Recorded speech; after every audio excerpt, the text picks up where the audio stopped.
Side खबरों के लिए सब्सक्राइब करें फ्लेम मीडिया और उसके बाद बेल आइकन को प्रेस करें ताकि सबसे पहले आपको मिले एक्सक्लूसिव खबरें।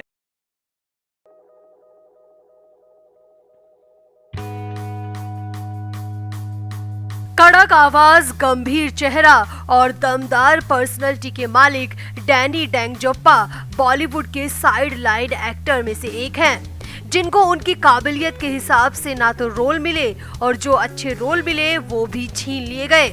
जी हाँ, ये हम नहीं कह रहे, बल्कि 70 के दशक के डैनी ने खुद कबूल किया है कि बॉलीवुड फिल्म इंडस्ट्री में उनके साथ बहुत भेदभाव हुआ है, क्योंकि ना तो वो कभी किसी गैंग में शामिल हुए, ना ही कभी किसी पार्टी का हिस्सा बने, और इसी का खामियाजा डैनी को भुगतना पड़ा। और जो डैनी हीरो बनने का सपना लेकर मुंबई आए थे, वो एक खलनायक बनकर रह गए। तो 74 साल के डैनी क्यों खफा है बॉलीवुड से और किन किन एक्टर पर करियर बर्बाद करने का लगा दिया आरोप, आपको बताते हैं सब। आप भी डैनी को लेकर कमेंट जरूर करें। तो डैनी डेंगजोप्पा 74 साल के हो चुके हैं और बॉलीवुड में उन्होंने बहुत साल गुजारे हैं। बॉलीवुड के दमदार खलनायकों में से एक डैनी को आज भी लगता है कि उन्हें वैसे रोल्स नहीं मिले जो वो निभाना चाहते थे।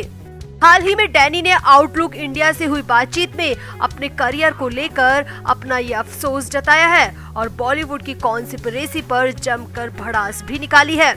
यहाँ आपको बता दें, डैनी ने साल 1971 में फिल्म मेरे अपने से अपने करियर की शुरुआत की थी। डैनी म्यूजिक सीखना चाहते थे, उन्हें लग रहा था कि वो सिंगर बनेंगे, लेकिन जब वो फिल्म इंस्टीट्यूट में पहुँचे तो वहाँ पर उन्हें महसूस कराया गया कि वो एक्टिंग का हिस्सा है और उन्हें एक्टर बनना चाहिए। और इसके बाद ही डैनी हीरो बनने का सपना लेकर मुंबई में आ गए। डैनी ने बताया, फिल्म मेकर्स ने उन सब्जेक्ट पर फिल्में बनाई जिनमें वो फिट नहीं बैठते थे। किसी तरह बहुत ही संघर्षों के बाद मुझे गुलजार साहब के फिल्म मेरे अपने में एक्ट करने का मौका मिला, जो उन कई फिल्मों में से एक है जिसमें मुझे बिना किसी बैक स्टोरी के एक आम आदमी की तरह कास्ट किया गया था। इसके बाद B.R. चोपड़ा की 1973 में आई फिल्म धुंध ने मुझे स्टार बना दिया। इसके बाद फिल्म मेकर्स मिलने और बिछड़ने वाली फिल्में बनाने लगे और मैं इन फिल्मों में फिट नहीं बैठता था।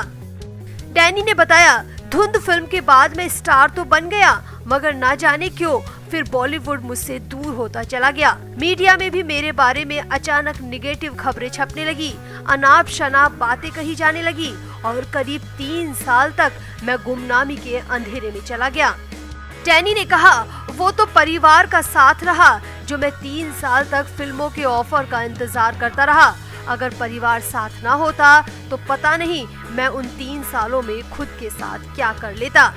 डैनी ने बताया कि पूरे 3 साल के इंतजार के बाद एन सिप्पी ने उन्हें 1976 में फकीरा में रोल दिया, जिसमें उन्हें शशि कपूर के भाई का रोल निभाना था और ये फिल्म गोल्डन जुबली हिट साबित रही। लेकिन डैनी ने कहा कि इस फिल्म का सारा क्रेडिट शशि कपूर के हिस्से में चला गया और मेरे हिस्से में एक बार फिर से निराशा ही आई। डैनी ने यहाँ बेहद अफसोस के साथ कहा, मैं तब तक हीरो बनने का सपना छोड़ चुका था। भाई, पिता या विलेन का रोल करना मेरी मजबूरी बन गई थी। डैनी का मानना है कि वो बतौर एक्टर जिस हक के दावेदार थे, उन्हें वो हक कभी नहीं मिला। डैनी ने आगे कहा, उन्हें वैसे रोल मिले ही नहीं जो उन्हें चाहिए थे और जिन कहानियों में वो फिट बैठते थे, और जो रोल मिले भी वो साजिश के तहत उनसे छीन लिए गए। और ऐसा एक बार नहीं बल्कि कई बार हुआ, बार बार हुआ। यहाँ आपको बता दें कि डैनी आखिरी बार साल 2007 में आई फिल्म फ्रोजन में नजर आए थे, जो कि एक बाप बेटे की कहानी है। डैनी ने अपने इंटरव्यू में आगे कहा, इस इंडस्ट्री में टैलेंट की कद्र ना कल थी और ना ही आज है। यहाँ बस सिक्का चलता है, जिसके पास पैसा और पावर है वो ही यहाँ का राजा है। बाहर से आए टैलेंटेड लोग सिर्फ एक कहानी का हिस्सा बनकर रह जाते हैं, जैसे कि मुझे बनाया गया था।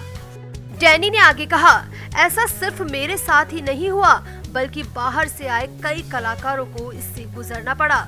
जो गुजर जाता है वो जिंदा रहता है और जो सह नहीं पाता वो खुद का खेल खत्म कर लेता है। डैनी ने यहाँ नए कलाकारों को भी एक संदेश दिया और कहा कि टैलेंट है तो सिर्फ बॉलीवुड के चांस का इंतजार मत करो, क्योंकि ये बॉलीवुड तो आपको जवान से बूढ़ा कर देगा मगर मौका नहीं देगा। आज के जमाने में सोशल मीडिया बहुत बड़ी ताकत है। आपके टैलेंट के कद्रदान वहाँ भी मिल जाएंगे। बॉलीवुड तो पहले भी कीचड़ से सना था और आज भी कीचड़ से सना है।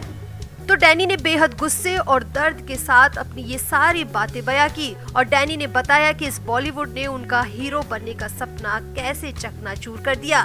तो डैनी की बातों से आप कितना सहमत हैं? कमेंट जरूर करें और वीडियो को भी शेयर करें। Flame media report. Angad Bedi किसी पहचान के मोहताज नहीं है। वो अपने क्रिकेटर पिता के एक्टर बेटे हैं। अंगद बेदी को शुरू से ही क्रिकेट के बजाय बॉलीवुड ज्यादा अट्रैक्ट करता था और हीरो बनने की चाहत उनके अंदर हमेशा से ही रही। एक आध फिल्मों में काम करके अंगद बेदी ने अपने दम पर अपना नाम भी बनाया, लेकिन ये बॉलीवुड है और बॉलीवुड में परिवारवाद के आगे अंगद बेदी ने भी अपने घुटने टेक दिए। अंगद बेदी को बहुत से लोग मॉडल और एक्ट्रेस नेहा धूपिया के हस्बैंड या फिर पूर्व क्रिकेटर और कप्तान बिशन सिंह बेदी के बेटे के तौर पर जानते हैं। बेहद टैलेंटेड क्रिकेटर, एक अच्छे कुक और मजे हुए एक्टर अंगद के बारे में क्या आप जानते हैं कि फिल्म काई पोचे में सुशांत सिंह राजपूत ने जो रोल किया था वो पहले अंगद को ऑफर हुआ था। तो हम आपको बताते हैं इसके पीछे का पूरा सच और खुद अंगद ने सुशांत की मौत और इस रोल को लेकर क्या खुलासा किया है वो भी आपको बताते हैं। आप भी अगर अंगद की बातों से सहमत हैं तो कमेंट जरूर करें और वीडियो को भी शेयर करें। तो सुशांत सिंह राजपूत ने अपने बॉलीवुड करियर की शुरुआत काई पोचे फिल्म से की, जिसमें राजकुमार राव और अमित साध की मौजूदगी में सुशांत का काम बहुत पसंद किया गया और फिर सुशांत के लिए बॉलीवुड के दरवाजे खुल गए। मगर क्या आप जानते हैं इस फिल्म में जो रोल सुशांत ने किया वो रोल अंगद बेदी को ऑफर हुआ था। जी हाँ, सुशांत से पहले वो रोल अंगद बेदी को ऑफर किया गया था। अब पहली बार अंगद बेदी ने इस रोल और इसके पीछे की पूरी कहानी को बयां किया है। अंगद बेदी की माने तो मुझे 14 जून 2020 से पहले तक हमेशा मलाल रहता था कि काश मैं काई पोचे फिल्म करता तो आज मैं भी कामयाब होता। मगर जैसे ही सुशांत की मौत की खबर मिली तो मैं सन्न रह गया। भला ऐसे कैसे हो सकता है?